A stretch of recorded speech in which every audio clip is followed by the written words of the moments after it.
આપણે સૌ જાણીએ છીએ કે સ્વજનો દરેકને વાલા હોય છે, એ પછી માતા પિતા હોય, બાળકો હોય કે વડીલો હોય. જ્યારે આપણે જાણીએ છીએ કે માળિયામાં જે એક્સિડન્ટ થયું તેમાં બે ગાડીના ટકરાવાથી 7 લોકોના મૃત્યુ થયા અને તેમાં આશાસ્પદ યુવકો હતા કે જે કોલેજમાં ભણી રહ્યા હતા.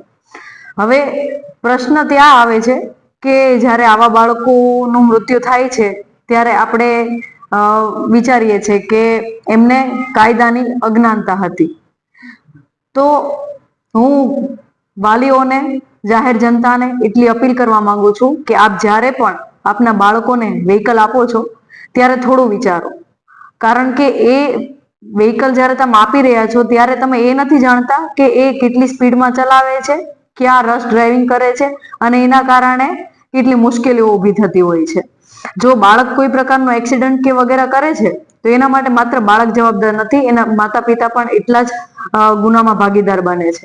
અને MB એક્ટમાં જોગવાઈ છે કે જો બાળક કોઈ પ્રકારે એક્સિડન્ટ કરે છે અથવા તો કોઈ ગુનો કરે છે MB એક્ટ અંતર્ગત, તો MB એક્ટની કલમ 191A મુજબ તેમના પેરેન્ટ્સ પર પણ કાર્યવાહી કરવામાં આવશે. પોલીસ ડિપાર્ટમેન્ટ દ્વારા અવારનવાર ચેકિંગ ડ્રાઈવ રાખવામાં આવતી હોય છે અને એ દરમિયાન જ્યારે કોઈ બાળક પણ વ્હીકલ ચલાવતા પકડાય છે તો એમના મુજબ એના પેરેન્ટ્સ પર ગુનો દાખલ કરવામાં આવે છે.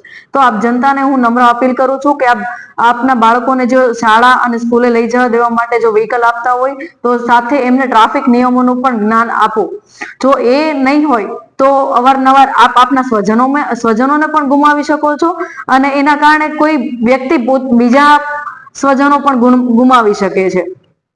તથા હિટ એન્ડ રનના જે કેસ છે એમાં બાળકો છે એ કાયદાથી અજ્ઞાન હોય અને એના કારણે ડરના કારણે અકસ્માત કરીને ભાગી જતા હોય છે.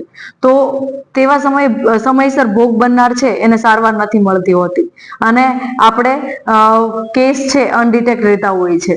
તો આપના બાળકોને ખાસ કરીને ખાસ સૂચના આપવામાં આવે કે વ્હીકલ છે એ શાંતિથી ચલાવે.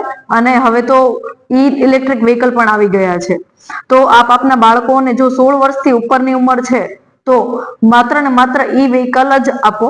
આ જે બીજા પેટ્રોલ ડીઝલ થી ચાલતા જે કઈ પણ વ્હીકલો છે, 2 વ્હીલ 4 વ્હીલ છે, એ સખત આપવાનું બંધ કરે, જેથી આપણે ઘણું બધું નિરાકરણ લાવી શકીશું.